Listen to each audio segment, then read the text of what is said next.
Hi viewers, நீங்கள் எப்பொழுதாவது நினைத்து பார்த்திருக்கிறீங்களா? நீங்கள் தரையிலிருந்து ஜம்ப் ஆகும்போது திரும்ப தரையில் வீழ்வது ஏன்? இந்த நிலவு பூமியை சுற்றி வருவது ஏன்? இந்த பூமி சூரியனை சுற்றி வருவது ஏன்? எல்லா பொருட்களும் மேலே இருந்து கீழே விழுவது ஏன்? இதற்கு அனைத்திற்கும் விடை ஒன்றே ஒன்றுதான், அதுதான் ஈர்ப்பு விசை. இந்த கொள்கை முதலில் சர் ஐசக் நியூட்டனினால் சுமார் 300 ஆண்டுகளுக்கு முன்னர் வெளியிடப்பட்டது. அது ஒரு புரட்சிகரமான கொள்கை. அது ஒரு ஆப்பிளில் இருந்து ஆரம்பித்தது. எனவே இந்த வீடியோவின் ஊடாக நாம் மிக எளிய வகையில் இந்த ஈர்ப்பு விசை, அதாவது ஆங்கிலத்தில் கூறுவது என்றால் லோ ஆஃப் யூனிவர்சல் கிராவிடேஷன் என்று கூறுவாங்க, அது தொடர்பாக சிறுவர் முதல் கல்வி கற்கும் சிறுவர் முதல் பெரியவர் வரை எந்த ஒரு காம்ப்ளெக்ஸான அனாலிசிஸும் அல்லாமல் உங்களுக்கு புரிய வைக்க உள்ளோம். எனவே வீடியோ தொடர்ந்தும் பாருங்கள். பிடித்திருந்தா லைக் பண்ணுங்கள், ஷேர் பண்ணுங்கள், சப்ஸ்கிரைப் பண்ணுங்கள்.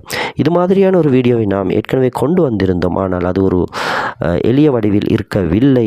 அதனால் தான் இதனை திரும்பவும் நாம் உருவாக்குகின்றோம். சரி, சர் ஐசக் நியூட்டனை பற்றி உங்கள் எல்லோருக்கும் தெரிந்திருக்கும். அவரது ஆப்பிள் கதை குறித்தும் நீங்கள் அறிந்திருப்பீர்கள். ஆப்பிள் ஒன்று தன்னிச்சையாக பூமியை நோக்கி விழுவதை கண்ட அவர் யோசித்தார். இதற்கு ஏதோ ஒரு விசை காரணம் என்று கண்டுபிடித்தார். பூமி ஆப்பிளை இழுக்கின்றது என்று கண்டுபிடித்தார். அதே விசை எமது நிலவை எமது பூமியின் சுற்றுப்பாதையில் வைத்திருக்கிறது என்றும் கண்டுபிடித்தார். இது இரண்டுக்கும் ஏதோ ஒரே அளவான ஒரே வகையான விசைதான் காரணம் என்று கண்டுபிடித்தார். அவரது எண்ண ஓட்டம் பிறகு இந்த கிராவிட்டி தியரியாக உருமாறியது. இதுதான் விஞ்ஞானத்தில் முதலாவது பிசிக்ஸின் புரட்சிகரமான கருத்தாக மாறியது. ஆகவே நியூட்டனின் ஈர்ப்பு விசையின் இந்த பொது விதியின் முக்கியமான கொள்கை, முக்கியமான கருத்து என்னவென்றால், இந்த பிரபஞ்சத்தில் உள்ள ஒவ்வொரு பொருளும், ஒவ்வொரு பொருளில் காணப்படும் ஒவ்வொரு துகளும் இன்னும் ஒரு பொருளில் காணப்படும் இன்னும் ஒரு துகளை விசையால் ஈர்த்து கொண்டே இருக்கின்றது. ஆப்பிளினை பூமி ஈர்ப்பது போல, பூமி சூரியனை சுற்றி வருவது போல, பூமியை சுற்றி சந்திரன் வருவது போல. இதற்கு காரணம் இந்த சந்திரனில் உள்ள, இந்த பூமியில் உள்ள, இந்த ஆப்பிளில் உள்ள துணிக்கைகள், அது பெரியதென்றாலும் சரி சிறியதென்றாலும் சரி, இன்னும் ஒரு பொருளில் உள்ள துணிக்கைகளால் கவரப்படுவதாகும். பெரிய பொருட்களால் சிறிய பொருட்கள் கவரப்படுவது ஆகும். இதுதான் ஈர்ப்பு விசை தொடர்பான, பொது ஈர்ப்பு விசை தொடர்பான மிக எளிய விளக்கம். அந்த விசை என்ன? அது இரண்டு பொருட்களின் நிறைகளின் பெருக்கல் பலனிற்கு நேர்விகிதத்தில் இருக்கும் என்பது முதலாவது கொள்கையாகும். அந்த விசை, இரண்டு பொருட்கள் இருக்கின்றது, அவற்றின் நிறைகளை எடுத்துக்கொள்ளுங்கள். அவற்றின் நிறைகள் சுமார் ஒரு பொருளின் நிறை 5 கிலோகிராம், அடுத்த பொருளின் நிறை சுமார் 10 கிலோகிராம் என்று நினையுங்கள். அவற்றின் நிறைகளின் பெருக்கல் பலன், அதாவது பெருக்கினால் வரும் அந்த பெருக்கல் பலனிற்கு நேர்விகிதத்தில் இருக்கும், நேராக இருக்கும் என்பது முதலாவது இந்த விதியின் முதலாவது அந்த கோட்பாடு அல்லது முதலாவது அந்த விதியின் அம்சம். அடுத்தது இரண்டாவது பார்ப்போம். அந்த விசை இருக்கிறது தானே, நேர்விகிதத்தில் இருக்கும் என்று கூறினோமே, அந்த விசை, அது இந்த இரண்டு பொருட்களும் இருக்கின்றதே, அந்த இரண்டு பொருட்களின் தூரத்தின் வர்க்கத்திற்கு, வர்க்கம் என்றால் நீங்கள் அறிவீர்கள், தூரத்தின் வர்க்கம் பிரிப்பது, தூரத்தின் வர்க்கத்திற்கு எதிர்விகிதத்தில் இருக்கும் என்பது. அதாவது முதலாவது என்ன சொல்லியது? இரண்டு பொருட்களின் நிறைகளின் பெருக்கல் நேர்விகிதத்தில் இருக்கும்.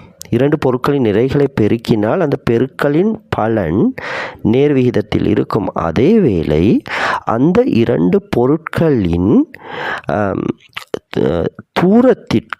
தூரத்தின் வர்க்கத்திற்கு, தூரத்தை பிரித்தால் அதில் எதிர்விகிதத்தில் இருக்கும் இந்த விசை. எனவே விசையானது மீண்டும் கூறுவது என்றால் இரண்டு பொருட்களின் நிறையை பெருக்கினால் அதில் நேர்விகிதமாக காணப்படும். அது மாதிரியே அந்த இரண்டு பொருட்களுக்கும் இடையிலான தூரத்தை வகுத்தால் அதற்கு எதிர்விகிதமாக காணப்படும். மிகவும் உங்களுக்கு புரிந்துவிட்டது என்று நினைக்கின்றோம். பாடசாலை செல்லும் குழந்தைகள் என்றாலும் சரி, வயதானவர்கள் என்றாலும் சரி, இந்த விளக்கம் புரிந்திருக்கும். எமது நோக்கம் மிக எளிய விதத்தில் இந்த தியரியை முன்வைப்பதுதான். எதிர்காலத்தில் இது மாதிரியான நிறைய தியரிகளை நாம் எளிமையாக இந்த வீடியோவில் அல்ல, தொடர்ந்து வீடியோக்களில் தமிழ் மொழியில் புரிய வைக்க முயல்வோம். எனவே தொடர்ந்தும் நாம் வேண்டிக் கொள்கிறோம், ஒரு ரிக்வெஸ்ட், எமது சேனலை சப்ஸ்கிரைப் பண்ணுங்கள், ஷேர் பண்ணுங்கள், எம்முடன் இணைந்திருங்க. சரி, தொடர்ந்து பார்ப்போம். இந்த விதியை புரிய வைக்க நியூட்டன் கையாண்டார் ஒரு சூத்திரத்தினை, ஈக்குவேஷன் என்று கூறுவாங்க. அதனை நாம் இங்கு நமது வாயினால் சொல்லி பார்க்கின்றோம். ஏனென்றால் நாம் இங்கு எழுதி காட்டினால் நீங்கள் அதனை வெறுமனை பார்த்துவிட்டு சில வேளை மறந்துவிடவும் கூடும். ஆனால் நாம் வாயினால் சொல்லும்போது உங்கள் மனதில் அது பதியும். முதலில் நீங்கள் வேண்டுமென்றால் எழுதி கொள்ளுங்கள். F ஈக்குவல் எஃப் பெரிய, அதாவது கேபிட்டல் எஃப் எழுதி அதற்கு பிறகு சமன் குறியீடு F ஈக்குவல், அடுத்தது கேபிட்டல் G எழுத வேண்டும். F ஈக்குவல் G, F சமன் G, கேபிட்டல் G எழுதி கொண்டீர்களா? பிறகு பெருக்கல் அடையாளம், ஜிக்கு பிறகு பெருக்கல் அடையாளம். அதன் பிறகு நீங்கள் எழுத வேண்டியது பிரக்கெட் உண்டு. பிரக்கெட்டின் உள்ளே M1 எம்ஐ எழுதி அதன் கீழே 1 என்று சிறிதாக குறிப்பிடுங்கள். அதன் பிறகு இன்னும் ஒரு பிரக்கெட்டின் உள்ளேயே பெருக்கல் அடையாளம். மீண்டும் M2 எம்ஐ எழுதி 2 என்று சிறிதாக குறிப்பிடுங்கள். இப்பொழுது பிரக்கெட்டை க்ளோஸ் பண்ணுங்கள். க்ளோஸ் பண்ணியவுடன் ஸ்லேஷ் மார்க் என்று கூறுவாங்க. அதாவது பிரித்தலுக்காக நாம் ஒரு கோட்டினை சாய்வாக வரைவோம் அல்லவா, அவ்வாறு வரைந்து கொள்ளுங்கள். ஒரு சாய்வான கோடு. அந்த மார்க் வரையப்பட்டவுடன் R வர்க்கம் என்று எழுதுங்கள். R சிம்பிளாக இருக்க வேண்டும். இங்கு எஃப்பும் ஜியும் கேபிட்டலாக எழுதப்பட வேண்டும். ஆனால் பிரக்கெட்டில் எழுதப்பட்ட எம் என்ற எழுத்தும் அடுத்தது ஆர் பிரக்கெட்டின் வெளியே எழுதப்பட்ட ஆர் என்ற எழுத்தும் சிம்பிளாக எழுதப்பட வேண்டும். சிம்பிள் இங்கிலீஷில் எழுதப்பட வேண்டும். ஆர் வர்க்கம் என்றால் நீங்கள் தெரியும், நம்பர் 2 ஆரின் மேலாக எழுதுவது. அவ்வாறு எழுதி கொள்ளுங்கள். ஆகவே capital F equal G into பெருக்கல் பிரக்கெட் ஸ்டார்ட் M1 இன்டூ, அதாவது பெருக்கல் M1 into M2 bracket close. அடுத்தது டிவைட் மார்க் ஓ ஸ்லேஷ் மார்க், அந்த கோடு ஆர் வர்க்கம் ஆர் ஸ்கொயர் என்று எழுதி கொள்ளுங்கள். இந்த ஒரே சூத்திரம்தான் இந்த முழுமையான தியரியை விளங்கப்படுத்துகின்றது. இங்கு F என்பது என்ன? ஈர்ப்பு விசை. G என்பது என்ன? புவியீர்ப்பின் மாறிலி. இந்த புவி ஈர்ப்பு விசையின் மாறிலி, மாறாத தன்மை, கான்ஸ்டன்ட் என்று கூறுவாங்க ஆங்கிலத்தில். அடுத்தது M1 M2 என்பது பொருட்களின் நிறை. இப்பொழுது நாம் கூறினோமே 2 பொருட்கள் ஒன்றை ஈர்க்கின்றன என்று, அந்த பொருட்களின் நிறை தான் M1 M2. அடுத்தது R என்பது என்ன? இந்த பொருட்களுக்கு இடையிலான தூரம், அவ்வளவுதான். F என்பது என்ன? ஈர்ப்பு விசை. G என்பது என்ன? ஈர்ப்பு விசை மாறாமல், புவி ஈர்ப்பு விசையின் மாறிலி, மாறாமல் இருக்கும் அந்த விதம். அடுத்தது M1 M2 இரண்டுமே 2 பொருட்களின் நிறைகள். அடுத்தது R என்பது பொருட்களுக்கு இடையிலான தூரம். ஆகவே இதன் மூலம் பொருட்களுக்கு இடையிலான தூரம் கண்டுபிடிக்க முடியும். 2 பொருட்களின் நிறைகள் பெருக்கப்பட்டால் அதில் வரும் அந்த விடயத்தை கண்டுபிடிக்க முடியும். அடுத்தது இங்கு என்ன சொல்ல வருகின்றது என்றால், F ஈர்ப்பு விசை என்பது, அதாவது F என்பது G என்றால் என்ன? புவி ஈர்ப்பு மாறிலி, அதாவது மாறாமல் இருக்க ஒரு சிறிய விகிதம், மாறாமலே இருக்கும் ஒரு சிறிய மாறிலி. அதனை பெருக்க வேண்டும் நாங்கள். எதனால்? மாஸ் 1 முதலாவது பொருளின் நிறையையும் இரண்டாவது பொருளின் நிறையையும் நாம் பெருக்கி இரண்டையும் கூட்டிய பிறகு அந்த கூட்டினோமே, அதனை இந்த புவியீர்ப்பு மாறிலியினால் பெருக்கி அதன் பிறகு ஒரு நம்பர் வரும் தானே, அந்த நம்பரை ஆர் வர்க்கத்தினால், அதாவது அந்த தூரத்தினால், 2 பொருட்களுக்கு இடையிலான தூரம் என்னவாக இருக்கின்றதோ அதன் வர்க்கத்தினால் வகுக்க வேண்டும். உதாரணமாக நாம் கூறிக்கொள்வோம், அவ்வாறு வர்க்கத்தினால் நாம் வகுக்கும் போது எது வருகின்றதோ அதுதான் F, அதாவது ஈர்ப்பு விசை. உதாரணமாக நாம் கூறிக்கொள்வோம் ஜி புவியீர்ப்பு மாறிலி என்பது 2 என்று வைத்துக்கொள்வோமே. 2 அந்த பொருட்கள் இரண்டும் M1 என்பது நாம் வைத்துக்கொள்வோம் 5 என்று, M2 என்பது 10 என்று வைத்துக்கொள்வோம். சரியா?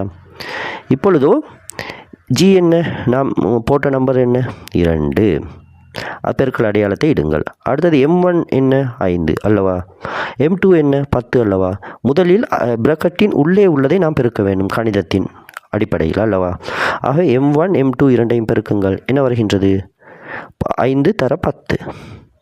5ஐ 10 முறை பெருக்க வேண்டும், அல்லது 10ஐ 5 முறை பெருக்க வேண்டும். 50 அல்லவா. 50 வந்துவிட்டது. இப்பொழுது இந்த 50 வந்துவிட்டது எமக்கு.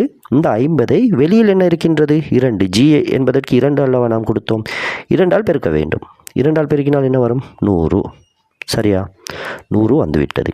இப்போ 100ஐ R2வினால் நாம் பிரிக்க வேண்டும் என்று இருக்கின்றது தானே. இப்போ R என்பதற்கு நாம் ஒரு நம்பரை கொடுப்போம். R என்பதற்கு நாம் 2 என்றே கொடுப்போமே. உதாரணமாக தூரம் 2 மீட்டர், 2 கிலோமீட்டர் என்று வைத்துக்கொள்வோம். 2 கிலோமீட்டர். ஆக 2 என்று கொடுப்போம். 2இன் வர்க்கத்தினால் நாம் பிரிக்க வேண்டும் அல்லவா. இப்போ 100 என்ற நம்பர் வந்துவிட்டது. அதனை 2இன் வர்க்கத்தினால் நாம் பிரிக்க வேண்டும். இப்போ R என்பதற்கு நாம் 2 என்று கொடுத்தோம். இப்போ 2இன் வர்க்கம் என்பது 2ஐ 2 முறை பெருக்கும் போது வருவது அது என்ன 4 அல்லவா. இப்போ 4இனால் 100ஐ பிரியுங்கள். 4இனால் 100ஐ பிரியுங்கள். 4இனால் 100ஐ பிரித்தால் 100இல் 4 எத்தனை முறை உள்ளது? 4 எத்தனை முறை உள்ளது என்று பார்க்க வேண்டும். அப்பொழுது 25 வரும். 25 முறை உள்ளது அல்லவா. ஆகவே இங்கு ஈர்ப்பு விசை 25. கணித்து விட்டோமா? சரி, இதுதான் மிக எளிய வழி. எந்த ஒரு விடயத்திலும், இந்த உலகத்தில் உள்ள எந்த ஒரு விடயத்திலும் உள்ள ஈர்ப்பு விசையை கணிப்பதற்கான. ஆனால் இந்த கோட்பாடு ஐன்ஸ்டீனின் கொள்கை வந்தவுடன் நிறைய இது விமர்சனத்துக்கு உட்பட்டது, நிறைய அது மாற்றி அமைக்கப்பட்டது. என்றாலும் சயின்ஸிற்கு அடிப்படையாக இந்த கோட்பாடு தான் இன்னும் இருந்து கொண்டிருக்கின்றது. சிறுவர்களது பாட புத்தகங்கள் தொடக்கம் பல்கலைக்கழக கல்வியில் உள்ள அந்த புத்தகங்களில் கூட இந்த விதி தான் இன்னும் இருக்கின்றது. நியூட்டன் தான் சயின்ஸின் தந்தை, பிசிக்ஸின் தந்தை என்றும் போற்றப்படுகிறார். ஐன்ஸ்டீன் அதனை மாற்றினார் என்பது உண்மை. என்றாலும் அதில் பல விடயங்கள் இன்னும் அவ்வாறே இருக்கின்றது. ஐன்ஸ்டீன் மாற்றுவதற்கு கூட இந்த விதிதான் அவருக்கு, இந்த விதி இருந்ததனால் தான் அவருக்கு முடிந்ததல்லவா. ஆகவே இப்பொழுது உங்களுக்கு புரிந்திருக்கும், இந்த விதி கோள்களுக்கு, பெரிய சூரியன்களுக்கு, நட்சத்திரங்களுக்கு மட்டும் அல்ல, நமது பூமியில் என்ன நடக்கின்றது என்பதற்கும் பொருந்தும். புத்தகங்கள் ஏன் மேசையின் மேலே விழாமல் இருக்கின்றன என்பதற்கு உங்களுக்கு விடை கிடைத்திருக்கும். அது ஈர்ப்பு விசையினால் தான். நீங்கள் ஏன் மேலே பறந்து விடாமல் பூமியில் நடந்து கொண்டிருக்கின்றீர்கள் என்பதற்கு விடை கிடைத்திருக்கும். அதுவும் ஈர்ப்பு விசையினால் தான். ஈர்ப்பு என்பது ஒன்றையொன்று பொருட்கள் இழுக்கின்றன என்பதுதான் ஐசக் நியூட்டன் கூறியது. ஆனால் அது அவ்வாறு அல்ல. ஈர்ப்பு இருக்கின்றது என்பதை ஏற்றுக்கொண்ட ஐன்ஸ்டீன் மற்றும் பிற்கால விஞ்ஞானிகள் அது ஒன்றையொன்று இழுப்பது அல்ல, அது ஒரு பொருட்களின் அது ஸ்பேஸ் டைம் என்று ஒன்றை உபயோகித்து அந்த ஸ்பேஸ் டைமில் ஏற்படும் கர்வேச்சர், வளைவினால் ஏற்படுவது என்று மாற்றி அமைத்தார். ஆனால் ஈர்ப்பு என்பதை மறுக்கவில்லை. ஆகவே இந்த ஸ்பேஸ் டைம் இவற்றை பற்றியும் சில வீடியோக்கள் உண்டு. எதிர்காலத்திலும் நாம் இந்த ஐன்ஸ்டீனின் தியரியை ஏற்கனவே நாம் பதிவிட்டுள்ளோம். ஆனால் இது மாதிரி எளிய வடிவில் நாம் கொண்டு வருகிறோம். அப்பொழுது இந்த தியரியையும் நீங்கள் மீண்டும் பாருங்கள், அந்த தியரியையும் பாருங்கள், இரண்டும் உங்களுக்கு புரிந்துவிடும். சரியா? சரி, இந்த வீடியோ உங்களுக்கு மிக எளிய வடிவில் எல்லோருக்கும் இந்த கிராவிடேஷனல் தியரி, நியூட்டனினால் முன்வைக்கப்பட்ட யூனிவர்சல் கிராவிடேஷனல் தியரியை பற்றிய அடிப்படை விளக்கத்தை கொண்டு வந்தது. எந்த ஒரு விஷுவலும் இல்லாமல், எந்த ஒரு சூத்திரத்தையும் பயன்படுத்தாமல் நாம் வெறுமனே வாய்ஸ் ஓவரினாலேயே உங்களை விளங்கப்படுத்தி உள்ளோம். இது ஒரு புதுமையான முயற்சி என்று நினைக்கின்றோம். தொடர்ந்து ஆதரவு வழங்குங்க. இது மாதிரியான வீடியோக்களை நாம் தொடர்ந்து கொண்டு வருவோம்.